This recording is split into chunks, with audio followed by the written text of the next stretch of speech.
Hello everybody, I'm CrossForger, and this is a new Minecraft command project that I've been working on since January of this year. Now I haven't been able to give this project my full attention because I do have a life outside of gaming, and this project wasn't some easy thing. I ran into many problems, but after all that struggle, I present to you with no mods and no resource packs, all in vanilla Minecraft, the Wildlife SMP. Now you too can play wildlife with your friends, all in a vanilla world. But first, some important notes. I will have a good majority of the commands down in the description, but not all of them. And this isn't just commands, there's also redstone involved. But don't worry, all you have to do is watch the tutorials and you'll be fine. Speaking of tutorials, I think our first one is about to hit.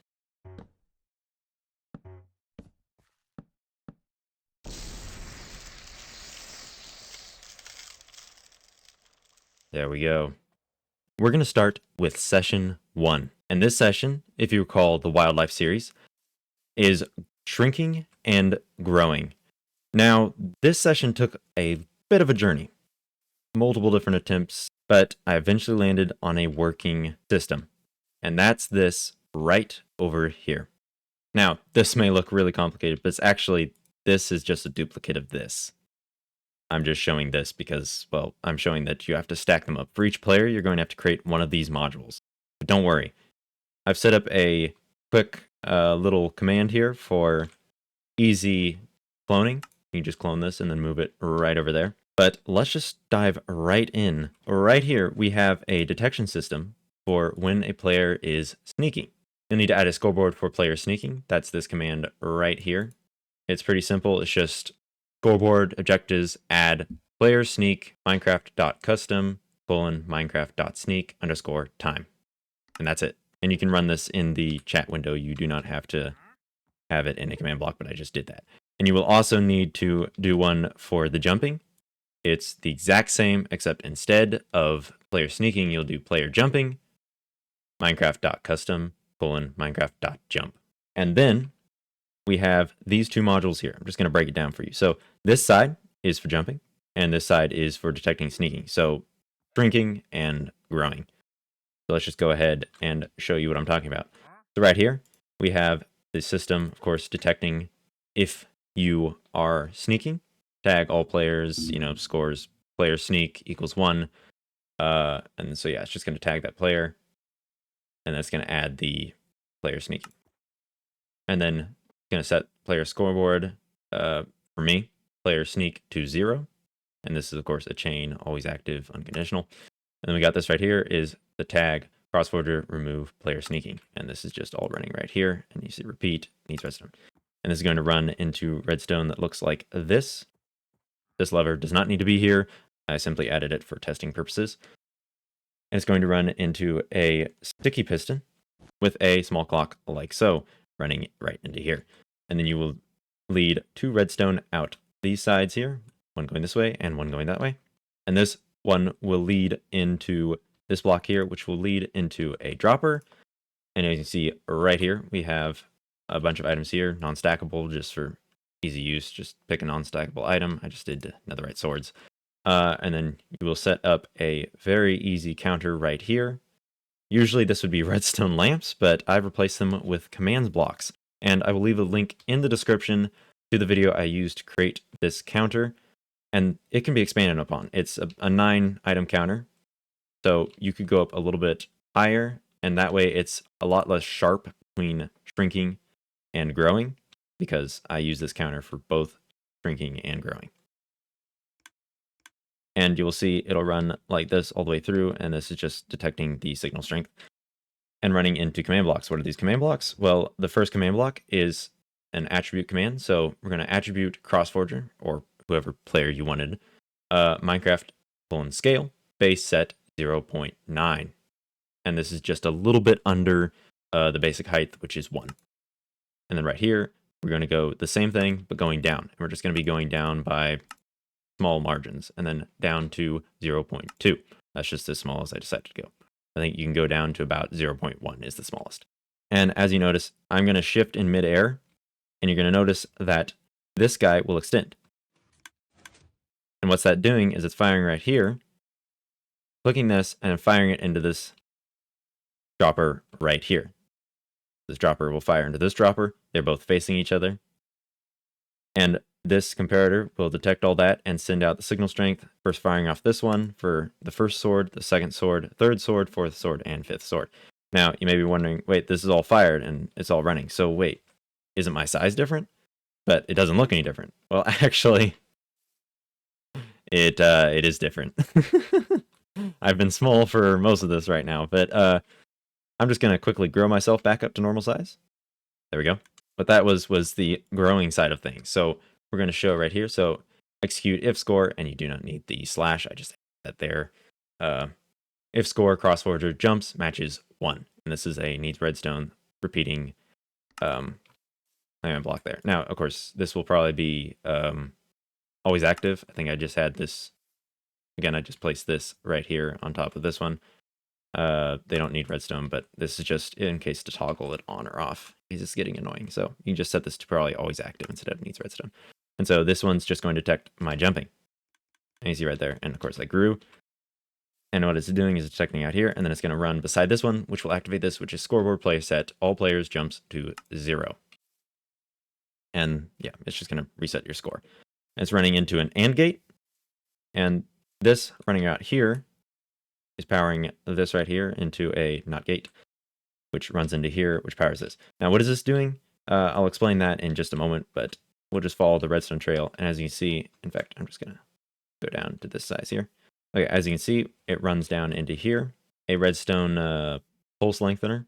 It runs into this sticky piston right here, which runs all this and has 2 observers here. This is just an observer, I guess this is an observer clock, which quickly just fires this off into this redstone, which resets this and shoots them back into there. That way you can shrink again back all the way down to size. And the other redstone goes up and into this and runs literally the exact same system as this side. And as you can see, I'm this size here. So I'm just going to drop down here. And I'm a little bit shorter because one of the redstone has been fired off. So I'm just going to jump back and that'll reset me there. Why does it reset me? Well, because this one is actually set to base scale, just the basics scale, which is 1, the original scale. This is 1.5, 2, 2.5, and finally 3. So the more I jump, the bigger I will get. Until eventually I will hit my limit, which is right here at 3. And what is this NOR gate doing? Well, this is simply just stopping it. So, well, actually, I'll just show you. So I'm just going to shrink down to small scale here. Now, what if you wanted to sneak into your friend's base? Well, you're bound to have to jump up blocks, but you don't want to just grow when you're trying to sneak around as a small scale.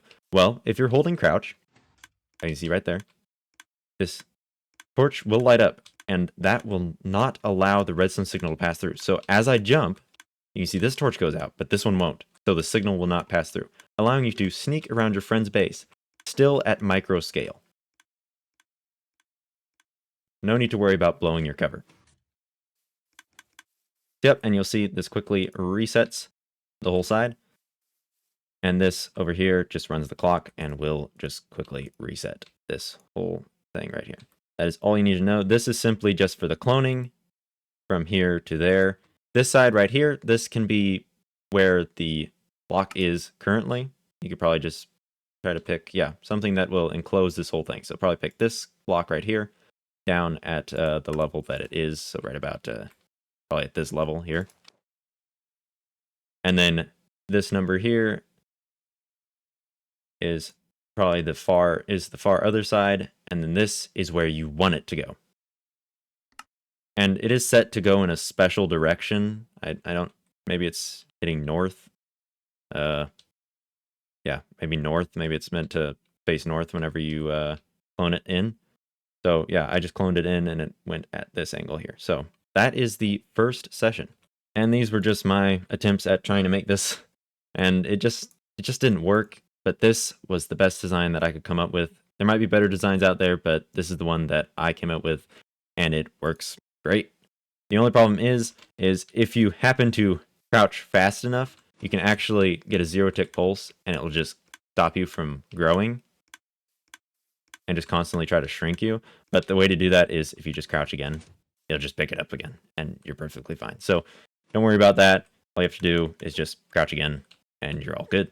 Now we're moving on to session 2. This one, if you remember, is where everything is edible. Now this one was a bit of an interesting one, because the only way to get edible food in Minecraft is using the give command. And so for those that know commands, you can tell how painful this is already going to be.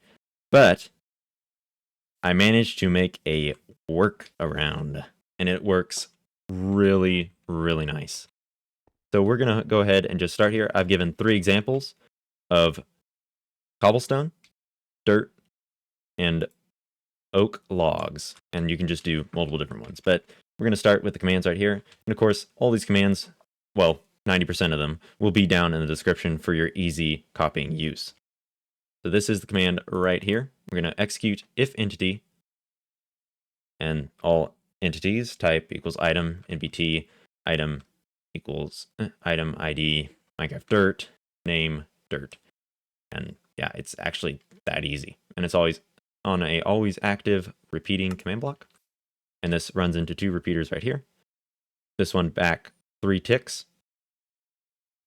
running into this command right here, which kill all entities type item, nbt, item ID, Minecraft dirt, name dirt. So it needs redstone and impulse. And this one runs right into here. What this does, it's a little bit longer, but this is the command to actually make the edible food. So we're going to execute at all entities, type item, nbt, item, Minecraft dirt, name equals dirt. If entity, nearest player, distance 4 or less blocks, run, give nearest player, limit 1, Minecraft dirt, consumable, consume, seconds, 1.6, animation, eat, sound, entity, generic, eat, has consume particles, true, on consume, effects, type, apply effects, effects, ID, Minecraft blindness, amplifier, 0, duration, 0, show particles, false, show icon, false, probability, 1.0, food, nutrition, 2, saturation, 0, can always eat, true, Minecraft custom, data, ID, dirt, Minecraft item name, dirt, 1. That was a lot. And it's a need redstone and impulse. That was a bit of a mouthful. And that's kind of the same for a lot of them, but all you have to do is swap out the item. So instead of dirt, you'd pick cobble, and then you'd swap out the effect. And the probability is how many items of that food you'd have to eat before it happened, before the effect was given. So you just do on consume effects and then type. You just add what needed to be in this location here. So some effect, probably like swiftness or something like that. Yeah, and this is the stone one. It's pretty easy. You need to do it letter for letter. Make sure you're doing this letter for letter because it's very important. What this is doing is it's actually naming the cobble with a lowercase c instead of a uppercase c. Why? Because the game is detecting uppercase c cobblestone, not lowercase c. Because as you can see right here, it says cobble with an uppercase c. And so the game will try to detect this and kill this entity. But what we're going to give ourselves is a lowercase c cobble. And I'll explain this in just a moment. Let's go ahead and pick up our pickaxe. And let's clear the weather, shall we? Just so we don't have any nasty rain. We're going to set ourselves on to survival mode. And we're just going to quickly pick ourselves up some cobble. There we go. We got ourselves some cobble. As you can see, it is a lowercase c. And now, if we try to eat this cobble, we'll teleport and it'll be gone. And we can go ahead and try this for multiple. There we go. Isn't that delightful? Let's go ahead and eat this and see what happens. There we go. And you'll notice that if I throw this on the floor, nothing happens. It just stays right there. And you can still eat it. But if I go into creative mode, and let me just grab myself some cobble real quick. Gonna go like that. There we go. And let's just try and throwing some cobble on the floor. You'll notice that it'll disappear, and I'll get a new piece of cobble right here.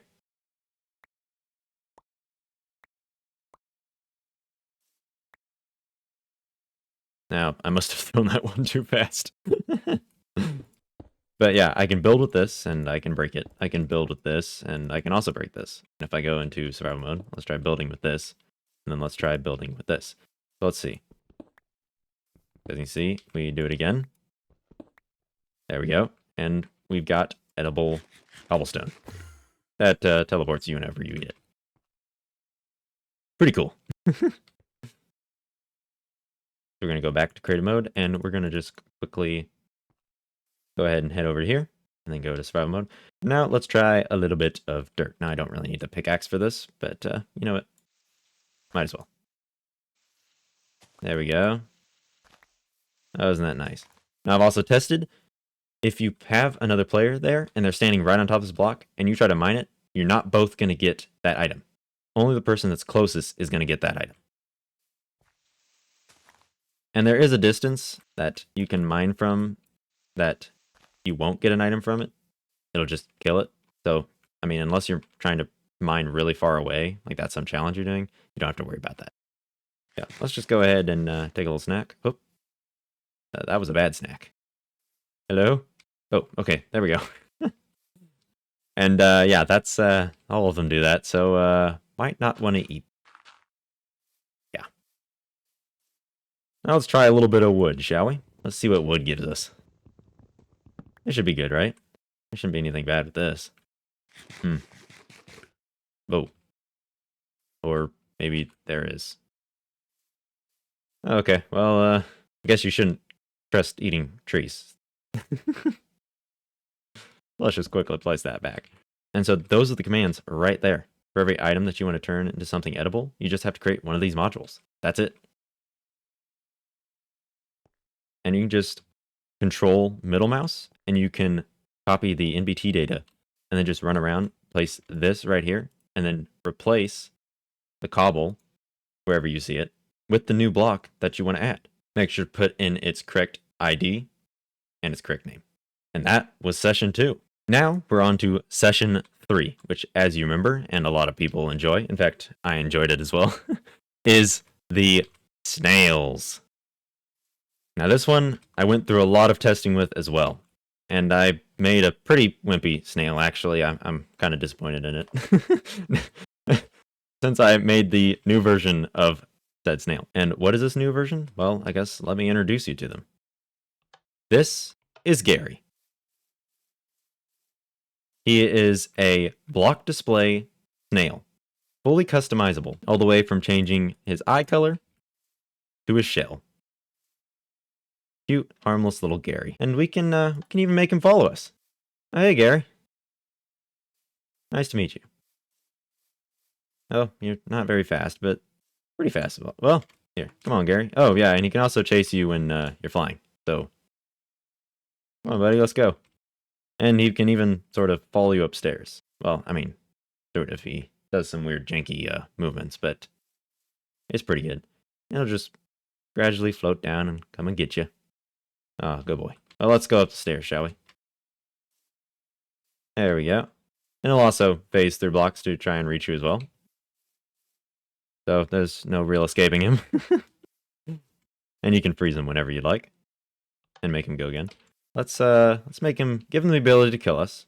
And let's also give him the ability to teleport to us if we get too far away. Okay, well, now Gary's a little more dangerous. So let's just try to leave Gary behind, shall we? Bye, Gary. Oh, where'd he go? Oh, there we go. He will try to teleport 15 blocks behind the player, whether you're looking up or down. He'll try to teleport the opposite direction you are looking. But if we just let good old Gary catch up with us, which he eventually will, here, hugs, he'll kill you. And then he'll chase you again. So try not to die too close to your spawn, because, yeah, you won't be coming back. Okay, Gary, that's enough. There we go. And if you want to get rid of Gary, all you have to do is /kill @e, square brackets, name equals Gary. There we go. Bye, Gary. Now, what are these commands? Well, the basic one to summon him is far too long for me to show you, so it's going to be down in the description for your enjoyment. But wherever you see these things, and in fact, I'm just going to show you this one real quick. This stripped mangrove log, that's his shell. And that's pretty much right at the beginning. You'll see custom name, Gary, custom name, visible, true, block, state, name, Minecraft, stripped mangrove log. And if you swap this out, you can add whatever shell you want. And this is, of course, putting it on its side. But what if you didn't want it on its side? Well, I made a variation of that where you can have it facing straight up. So maybe you want an enchanting table that's facing straight up. And this is escargot. Hey, buddy. Let's quickly get rid of him too.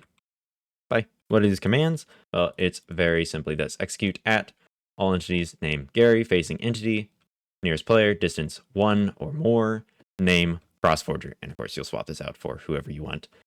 Feet run teleport at all entities, name Gary, caret 0.1, facing entity, nearest player, name equals CrossForger. Again, you'll swap this out for whoever you want. Feet. And that's it. And it's the repeat, needs redstone, just so you can flip this on and off. And then over here is Gary's command. And I'll leave in the description both command to get Gary and the command to get escargot.